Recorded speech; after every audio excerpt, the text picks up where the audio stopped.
Hello everyone, I am Zabita Gurbanli. I am from Azerbaijan and I am member of Creative Technology team in PolyUp platform. Today, I would like to introduce my new project about removing of CO2 in the weather. The temperature increases day by day all over the world, accordingly burning of oil, coal, and other natural fuel resources by human progress.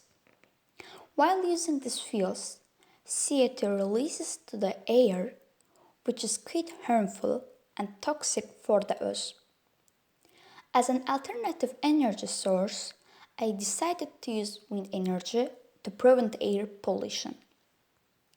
In this project, the wind is airflow, which is made by the moving of trains. What I think is we can place fans in the walls of the tunnels which trains move in, and by the air flow inside these fans may rotate, and we can get energy by this way. We can use this energy for various reasons such as lighting of platforms and stations, moving of escalator, and etc. Thanks for listening.